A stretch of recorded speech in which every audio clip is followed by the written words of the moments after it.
Hi everyone. రేపటి నుంచి నవరాత్రులు అయితే స్టార్ట్ అవుతున్నాయి కదా. అమ్మవారిని రోజు ఎలా అలంకరిస్తారు, అదేవిధంగా ఏ ఏ ప్రసాదాలు పెడతారు అనేది మనం ఇప్పుడు ఈ వీడియోలో చూద్దాం. వీడియోని ఎండ్ వరకు చూడండి.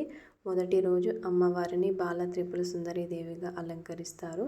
నైవేద్యంగా కట్టు పొంగలి, దానికోసం హాఫ్ కప్పు దాకా బియ్యము, హాఫ్ కప్పు దాకా పెసరపప్పును వేసుకొని ఒక 2-3 సార్లు శుభ్రంగా వాష్ చేసుకున్న తర్వాత ఒక 3 కప్పుల దాకా వాటర్ని యాడ్ చేసి వీలుంటే గంట సేపు నానబెట్టేసుకొని మీడియం ఫ్లేమ్లో ఒక 3 విజిల్స్ వచ్చేంత వరకు ఉడికించుకోవాలి. ఇప్పుడు కడాయిలో 1 టేబుల్ స్పూన్ నెయ్యి, 2 టేబుల్ స్పూన్ల నూనె వేసి అందులోకి జీలకర్ర, సన్నగా కట్ చేసి పెట్టుకున్న అల్లం ముక్కలు, పచ్చిమిర్చి, ఎండుమిర్చి, అలాగే జీడిపప్పులు వేసి ఇందులోనే ఒక రెమ్మ కరివేపాకు యాడ్ చేసి ఒక రౌండ్ సేపు ఫ్రై చేసుకోవాలి.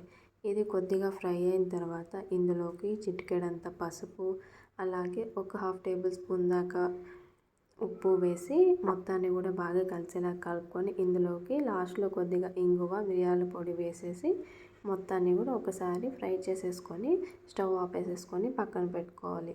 ఇప్పుడు కుక్కర్లో ఉడికించుకున్న పప్పునంతా కూడా ప్రెషర్ పోయిన తర్వాత ఇలా గరిటెతో స్మాష్ చేసుకొని పక్కన పెట్టుకోవాలి.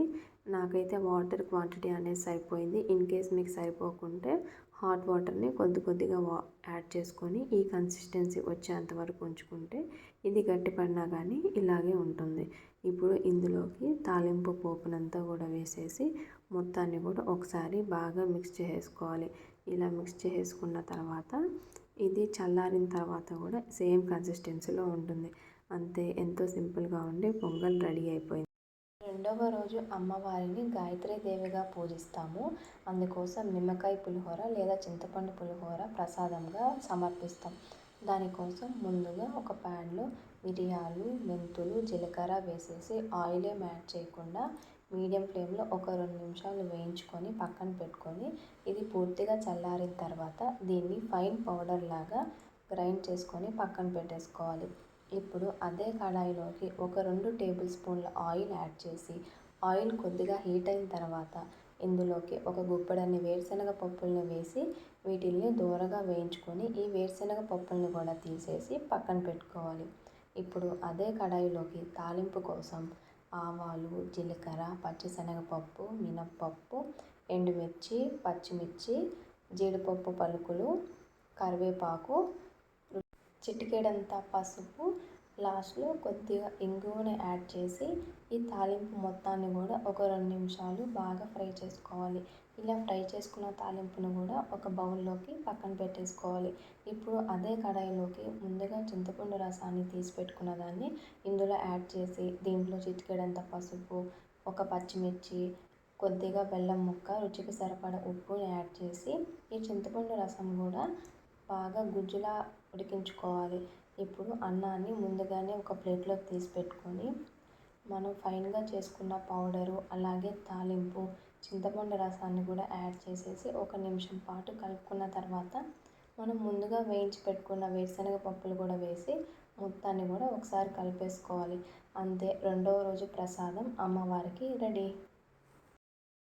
మూడవ రోజు అమ్మవారిని అన్నపూర్ణాదేవిగా అలంకరించి పూజిస్తాము.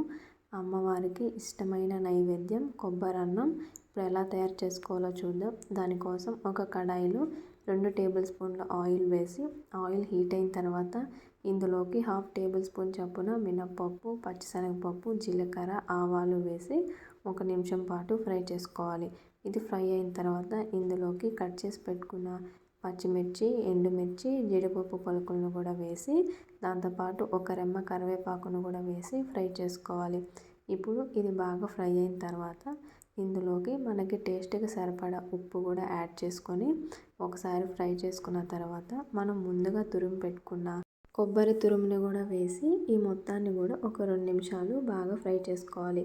ఈ కొబ్బరి పచ్చి వాసన పోయినంత వరకు ఫ్రై చేసుకొని ఇందులోకి మనం ముందుగా ఉడికించి పెట్టుకున్న అన్నాన్ని కూడా వేసుకొని ఈ అన్నము, ఈ మిశ్రమం అంతా బాగా కలిసేలాగా ఒక 2 నిమిషాలు లో ఫ్లేమ్ మీద బాగా ఉడికించుకోవాలి.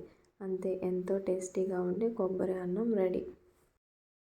నాలుగవ రోజు అమ్మవారిని కామాక్షిదేవిగా అలంకరిస్తాము. అమ్మవారికి ఇష్టమైన నైవేద్యంగా అల్లం గారెలు సమర్పిస్తాం.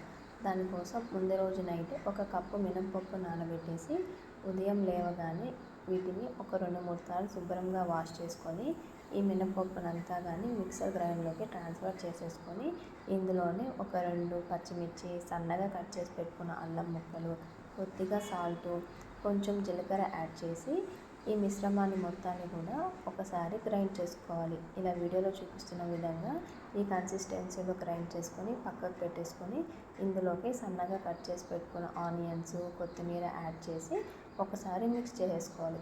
ఇప్పుడు స్టవ్ పైన కడాయి పెట్టేసి డీప్ ఫ్రైకి సరిపడా ఆయిల్ని వేసుకొని నేను ఈ వీడియోలో చూపిస్తున్న విధంగా మనం టీ వడగట్టుకునే దాని హెల్ప్తో ఇలా గారెల్ని చక్కగా వేసేసుకోవచ్చు. ఇలాగ తెలియని వాళ్ళు మామూలు హ్యాండ్తో అయినా వేసుకోవచ్చు. చూసారు కదా, ఇలా మొత్తాన్ని కూడా 2 సైడ్స్ గోల్డెన్ బ్రౌన్ కలర్ వచ్చేంత వరకు ఫ్రై చేసుకోవాలి. ఈ ప్రాసెస్ అంతా మీడియం ఫ్లేమ్లోనే ఉంటే వడలు అనేవి మాడిపోకుండా చాలా చక్కగా వస్తాయి. అన్నిటిని కూడా ఇలా వేసేసుకొని పక్కన పెట్టేసుకుంటే ఎంతో టేస్టీగా ఉంటే గారెలు రెడీ. 5వ రోజు అమ్మవారిని లలితాదేవిగా పూజిస్తాము. అమ్మవారికి ఇష్టమైన ప్రసాదం పెరుగన్నం లేదా దద్దోజనంని ఇప్పుడు ఎలా తయారు చేసుకోవాలో ఈ వీడియోలో చూద్దాం. దానికోసం ముందుగా ఒక కప్పులోకి ఉడికించిన అన్నాన్ని తీసుకొని ఇలా స్మాషర్తో కానీ లేదా స్పూన్తో కానీ మెత్తగా స్మాష్ చేసుకొని ఇప్పుడు ఇలాగ చేసుకున్న అన్నాన్ని ఒక బౌల్లోకి ట్రాన్స్ఫర్ చేసుకోవాలి.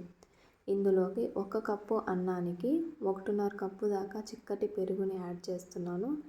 ఇందులోకి రుచికి సరిపడా సాల్ట్ని యాడ్ చేసి పక్కన పెట్టేసుకొని ఇప్పుడు తాలింపు కోసం స్టవ్ పైన కడాయి పెట్టేసి అందులోకి ఒక 2 టేబుల్ స్పూన్ ఆయిల్ యాడ్ చేసి అందులోకి 1/2 టేబుల్ స్పూన్ చొప్పున పచ్చిశనగపప్పు, మినప్పప్పు వేసి ఒక 2 నిమిషాలు ఫ్రై చేసుకున్న తర్వాత జీలకర్ర, ఆవాలు, తుంచేసుకున్న ఎండుమిర్చి, సన్నగా కట్ చేసుకున్న పచ్చిమిర్చి, కరివేపాకు ఒక రెమ్మ, అలాగే సన్నగా కట్ చేసుకున్న అల్లం ముక్కల్ని కూడా వేసుకొని ఈ అల్లము పచ్చివాసన పోయేంత వరకు ఫ్రై చేసుకొని ఒక చిటికెడు ఇంగువని యాడ్ చేసి మీకు వీలుంటే మిరియాల పొడిని కూడా వేసుకోండి. ఇది పూర్తిగా చల్లారిన తర్వాత పెరుగన్నంలోకి వేసి మొత్తాన్ని కూడా బాగా మిక్స్ చేసుకుంటే ఎంతో సింపుల్గా దద్దోజనం రెడీ. 6వ రోజు అమ్మవారిని కాత్యాయని దేవిగా పూజిస్తాము. అమ్మవారికి ప్రసాదంగా రవ్వ కేసరిని ప్రసాదిస్తాం. దానికోసం ముందుగా ఒక ప్యాన్లోకి 2 టేబుల్ స్పూన్ల నెయ్యిని యాడ్ చేసి ఇది కొద్దిగా హీట్ అయిన తర్వాత ఇందులోకి జీడిపప్పుల్ని వేసి ఒక 2 నిమిషాలు దోరగా వేయించుకోవాలి. ఆ తర్వాత ఎండు ద్రాక్షని కూడా వేసి దీన్ని కూడా ఒక 2 నిమిషాలు ఫ్రై చేసుకొని ఈ ఎండు ద్రాక్ష అలాగే జీడిపప్పు గోల్డెన్ బ్రౌన్ కలర్ వచ్చేంత వరకు ఫ్రై చేసుకొని ఒక ప్లేట్లోకి తీసుకొని పక్కన పెట్టుకోవాలి. అదే కడాయిలోకి ఇప్పుడు 1 కప్పు దాకా రవ్వని యాడ్ చేస్తున్నాను, బొంబాయి రవ్వ. దీన్ని కూడా ఒక 2-3 నిమిషాలు లైట్ బ్రౌన్ కలర్ వచ్చేంత వరకు ఫ్రై చేసుకోవాలి. ఇలా ఫ్రై అవుతుండగానే పక్కన ఇంకొక స్టవ్ పైన ఏ కప్పుతో అయితే రవ్వ తీసుకున్నామో అదే కప్పుతోటి 3 కప్పుల వాటర్ని యాడ్ చేసుకొని ఇందులోకి కలర్ కోసం కొంచెం ఫుడ్ కలర్ యాడ్ చేస్తున్నాను. మీ దగ్గర లేకపోతే స్కిప్ చేసేయండి. ఇప్పుడు ఈ రవ్వ బాగా ఫ్రై అయిపోయింది కదా, ఇందులోకి మనం మరిగించి పెట్టుకున్న వాటర్ని కొద్దిగా యాడ్ చేసుకుంటూ మొత్తాన్ని కూడా ఒకసారి బాగా కలిపేసుకొని ఒక 2-3 నిమిషాలు ఇలాగ ఉడికించుకోవాలి. ఇలా ఉడికిన తర్వాత ఈ స్టేజ్లో ఉన్నప్పుడు 1 కప్పు రవ్వకి 1.5 కప్పు దాకా షుగర్ని తీసుకోవాలి. ఈ షుగర్ అంతా కూడా బాగా మెల్ట్ అయ్యి ఈ రవ్వలో కలిసేంత వరకు ఉడికించుకొని ఈ స్టేజ్లో ఉన్నంతగా మనం ముందుగా వేయించి పెట్టుకున్న జీడిపప్పు, ఎండు ద్రాక్షని కూడా వేసేసి మొత్తాన్ని కూడా ఒకసారి కలిపేసుకొని లాస్ట్లో కొద్దిగా యాలకుల పొడిని వేసేస్తే ఎంతో టేస్టీగా ఉండే రవ్వ కేసరి రెడీ. 7వ రోజు అమ్మవారిని దుర్గాదేవిగా పూజిస్తాము. అమ్మవారికి నైవేద్యంగా కదంబం ప్రసాదిస్తాం. దానికోసం 1 కప్పు బియ్యము, 1/4 కప్పు దాకా కందిపప్పుని యాడ్ చేసి ఒక 2-3 సార్లు శుభ్రంగా వాష్ చేసుకున్న తర్వాత ఇందులోకి 3 కప్పుల దాకా వాటరు, చిటికెడంత పసుపు వేసి 3 విజిల్స్ వచ్చేంత వరకు ఉడికించుకొని ఇంకో పక్క మందపాటి గిన్నెలోకి కూరగాయ ముక్కలు యాడ్ చేస్తున్నాను. బెండకాయ, చిక్కుడుకాయ, వంకాయ, బీన్స్, క్యారెట్, పచ్చిమిర్చి, 2 టమోటా ముక్కలను కూడా యాడ్ చేస్తున్నాను. మీ దగ్గర ఏది అవైలబుల్గా ఉంటే అవి వేసుకోండి. ఇప్పుడు ఇందులోకి ఈ కూరగాయలు మునిగేంత వరకు వాటర్ని యాడ్ చేసుకొని కొద్దిగా ఉప్పు పసుపు వేసి బాగా మిక్స్ చేసుకొని ఒక 15 నిమిషాలు మూత పెట్టేసి బాగా ఉడికించుకోవాలి. ఈలోపు మనము ఈ అన్నం పప్పు అనేది ఉడికిపోయి ఉంటుంది. ఇలా గరిటెతోటి స్మాష్ చేసుకోవాలి. నాకైతే ఈ కన్సిస్టెన్సీ సరిపోయింది. ఇన్ కేస్ మీకు కనుక వాటర్ తక్కువైతే ఇంకొంచెం వాటర్ వేసుకొని ఈ కన్సిస్టెన్సీ వచ్చేంత వరకు ఉంచుకోవాలి. ఇప్పుడు కూరగాయలు అనేవి ఆల్మోస్ట్ కుక్ అయిపోయాయి. ఇందులోకి మనం చింతపండు రసాన్ని కొద్దిగా యాడ్ చేసి సాంబార్ పొడిని కూడా ఇంట్లో ప్రిపేర్ చేసింది 2 టేబుల్ స్పూన్లు యాడ్ చేసి 1 టేబుల్ స్పూన్ దాకా కారంని వేసి కొద్దిగా ఉప్పు, ఇందాక కూరగాయలకి కోసం ఉప్పు వేసాను. ఇప్పుడు మనం అన్నంలోకి ఉప్పు కొంచెం వేసుకొని మొత్తాన్ని కూడా ఒకసారి మిక్స్ చేసుకొని మరొక 2 నిమిషాలు ఉడికించుకోవాలి. ఇప్పుడు ముందుగా తీసుకున్న పప్పు అన్నాన్ని కూడా ఈ కర్రీలోకి యాడ్ చేసేసుకొని ఉడికించుకోవాలి. ఇప్పుడు తాలింపు కోసం కడాయిలో 2 టేబుల్ స్పూన్స్ ఆయిల్ వేసి ఆయిల్ హీట్ అయిన తర్వాత ఇందులోకి జీలకర్ర, కొద్దిగా ఆవాలు, ఎండుమిర్చి, కొద్దిగా ఇంగువని యాడ్ చేసి స్టవ్ ఆఫ్ వేసుకొని ఈ పోపునంతా కూడా ఈ అన్నంలోకి మిక్స్ చేసుకోవాలి. అంతా బాగా కలిసేంత వరకు కలుపుకుంటే కదంబం రెడీ అయిపోతుంది. 8వ రోజు అమ్మవారిని దుర్గాదేవిగా అలంకరించి పూజిస్తాము. నైవేద్యంగా బెల్లం పాయసం పెడతాం. దానికోసం ముందుగా ఒక 10 నిమిషాలు సగ్గుబియ్యాన్ని నానబెట్టేసుకొని స్టవ్ పైన ఒక 1/2 లీటర్ దాకా పాలను పోసి బాయిల్ చేసుకోవాలి. ఇప్పుడు వేరొక కడాయిలో 2 టేబుల్ స్పూన్ల నెయ్యిని వేసి ఇందులోకి జీడిపప్పు పలుకులను వేసి కొంచెం సేపు ఫ్రై చేసుకున్న తర్వాత ఇందులోకి ఎండుద్రాక్షను కూడా వేసి ఇవి గోల్డెన్ బ్రౌన్ కలర్ వచ్చేంత వరకు ఫ్రై చేసుకొని తీసి పక్కన పెట్టేసుకోవాలి. అదే కడాయిలోకి 1 కప్పు దాకా సేమియాని యాడ్ చేసుకొని గోల్డెన్ బ్రౌన్ కలర్ వచ్చేంత వరకు ఫ్రై చేసుకొని తీసి పక్కన పెట్టుకోవాలి. ఇప్పుడు మనకి బాయిల్ అవుతున్న మిల్క్లోకి మనం ముందుగా నానబెట్టుకున్న సగ్గుబియ్యాన్ని యాడ్ చేసి దాంతోపాటు ఈ సేమియాను కూడా యాడ్ చేసి మొత్తాన్ని కూడా ఒకసారి కలిపేసుకోవాలి. ఇలా ఒక 5 మినిట్స్ కలుపుకొని ఒక 5 మినిట్స్ దాకా ఉడికించుకోవాలి. ఇప్పుడు అదే కడాయిలోకి 1 కప్పు సేమియాకి 1.5 కప్పు దాకా బెల్లాన్ని యాడ్ చేసి ఇది బాగా కరిగిన తర్వాత ఇందులోకి 2-3 యాలకులను కూడా యాడ్ చేసి బాగా మిక్స్ చేసుకోవాలి. ఈ పాయసం పూర్తిగా చల్లారిన తర్వాతే ఈ బెల్లం సిరప్ని అందులోకి యాడ్ చేసి మొత్తం కలుపుకోవాలి. ఇలా పూర్తిగా చల్లారిన తర్వాత వేస్తేనే పాలు అనేవి ఇరిగిపోకుండా ఉంటాయి. లాస్ట్లో డ్రై ఫ్రూట్స్ని కూడా యాడ్ చేసి మొత్తాన్ని కూడా ఒకసారి కలిపేసుకుంటే మనకి బెల్లం పాయసం రెడీ. 9వ రోజు అమ్మవారిని రాజరాజేశ్వరి దేవిగా పూజిస్తాము. అమ్మవారికి ప్రసాదంగా బెల్లం పరమాన్నాన్ని ప్రసాదిస్తాం. దానికోసం ముందుగా ఒక బౌల్లోకి 1 గ్లాసు బియ్యాన్ని యాడ్ చేసి వాటర్ని వేసుకొని 2-3 సార్లు శుభ్రంగా వాష్ చేసుకోవాలి. మళ్ళీ ఇంకొంచెం వాటర్ యాడ్ చేసి దీన్ని 10 నిమిషాలు నానబెట్టుకొని పక్కన పెట్టుకోవాలి. ఇప్పుడు స్టవ్ పైన ఒక కడాయి పెట్టేసి అందులోకి 1 గ్లాసు బియ్యానికి 3 గ్లాసుల దాకా పాలను యాడ్ చేసి దాంతోపాటు 1 గ్లాసు నీళ్ళను కూడా యాడ్ చేసి మంటని లో ఫ్లేమ్లో ఉంచి ఒక పొంగు వచ్చేంత వరకు ఈ పాలని మరిగించుకోవాలి.